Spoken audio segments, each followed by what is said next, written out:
Welcome to Shiva's recipes. ഇന്നത്തെ recipe Alleppey fish കറിയാണ്.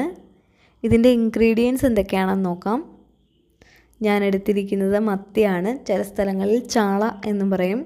ഇതിലേക്ക് അരമുറി തേങ്ങ തിരുമിയതാണ് എടുത്തിരിക്കുന്നത്. മീഡിയം സൈസ് മാങ്ങ, ചെറിയ ഉള്ളി, ഇഞ്ചി, പച്ചമുളക്, കറിവേപ്പില,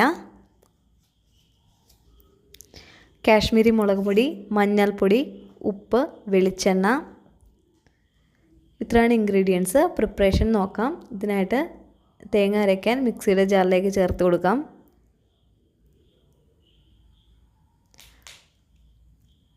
അതിലേക്ക് പൊടികൾ ചേർത്ത് കൊടുക്കാം. 1.5 ടീസ്പൂൺ കാശ്മീരി മുളക് പൊടിയാണ് ചേർത്തിരിക്കുന്നത്. ഇതിലേക്ക് ഒരു 3/4 ടീസ്പൂൺ മഞ്ഞൾപ്പൊടി ചേർത്ത് കൊടുക്കാം.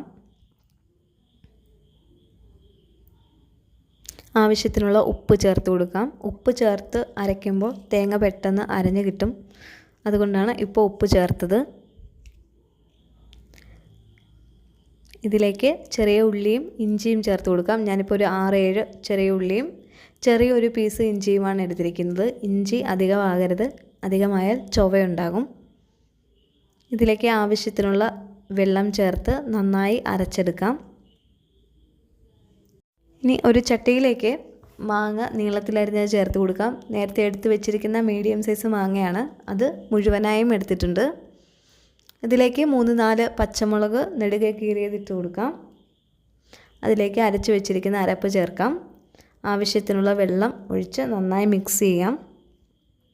ഈ സമയത്ത് ഉപ്പ് വേണമെന്നുണ്ടെങ്കിൽ ഉപ്പ് ചേർത്ത് കൊടുക്കാം.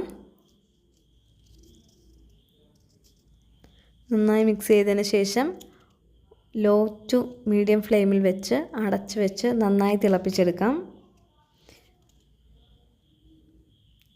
ഇതിൽ കുടംപുളി ചേർത്തും ഈ കറി ഉണ്ടാക്കാം.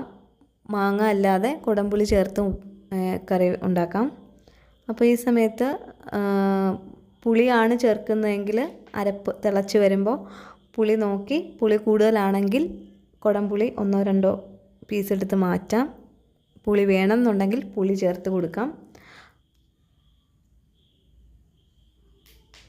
ഇപ്പോൾ അരപ്പ് നന്നായി തിളച്ച് വന്നിട്ടുണ്ട്. ഇതിലേക്ക് മീൻ ചേർത്ത് കൊടുക്കാം. അത്യാവശ്യം വലിപ്പം ഉണ്ടായിരുന്നത് കൊണ്ട് ഞാൻ 2ആയിട്ട് കട്ട് ചെയ്താണ് ചേർത്തിരിക്കുന്നത്. ഇല്ലെന്നുണ്ടെങ്കിൽ ഒന്നായിട്ടാണെങ്കിലും ചേർക്കാം. എന്നിട്ട് ഇങ്ങനെ ചട്ടി ഒന്ന് ചുറ്റിച്ചു കൊടുക്കാം. തവിയൊന്നും ഉപയോഗിച്ച് ഇളക്കത്തില്ല. ആദ്യം വേണമെങ്കിൽ ഇളക്കി ചേർക്കാം, പിന്നീട് തവി ഉപയോഗിക്കത്തില്ല.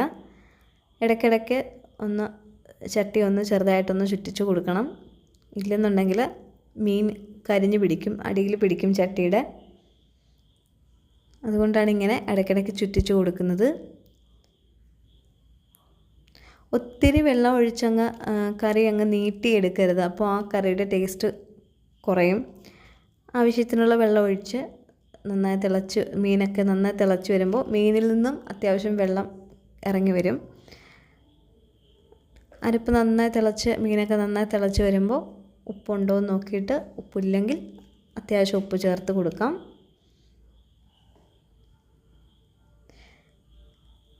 ഇതിപ്പോൾ തേങ്ങയിൽ നിന്നും കിട്ടിയ എണ്ണയാണ്. നാച്ചുറലി കറി തിളച്ച് വരുമ്പോൾ ഇങ്ങനെ എണ്ണ തെളിഞ്ഞ് വരും.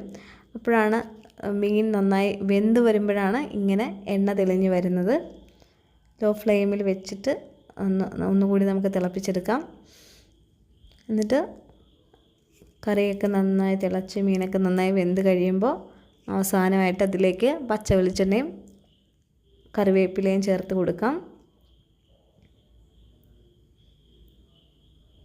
അവസാനമാണ് വെളിച്ചെണ്ണ ചേർത്ത് കൊടുക്കുന്നത്. വെളിച്ചെണ്ണ തന്നെ ചേർത്ത് കൊടുക്കണം. വെളിച്ചെണ്ണയും കറിവേപ്പിലയും ഒക്കെ ചേരുമ്പോഴാണ് കറിക്ക് നല്ലൊരു മണം ഉണ്ടാകും, നല്ലൊരു ടേസ്റ്റും ഉണ്ടാകും. അതിന് വേണ്ടിയിട്ടാണ് ഇങ്ങനെ ചെയ്യുന്നത്. അപ്പോൾ ഇത്രയേ ഉള്ളൂ ആലപ്പി ഫിഷ് കറിയുടെ പ്രിപ്പറേഷൻ. ഒരു 7-8 മിനിറ്റ് കൊണ്ട് മീൻ നന്നായി വെന്ത് കിട്ടും. അരപ്പ് നന്നായി തിളച്ചതിന് ശേഷം മാത്രമേ മീനിട്ട് കൊടുക്കാവുള്ളൂ. വളരെ പെട്ടെന്ന് തന്നെ നമുക്ക് ചെയ്തെടുക്കാൻ പറ്റുന്ന നല്ല ഒരു ഫിഷ് കറിയാണിത്.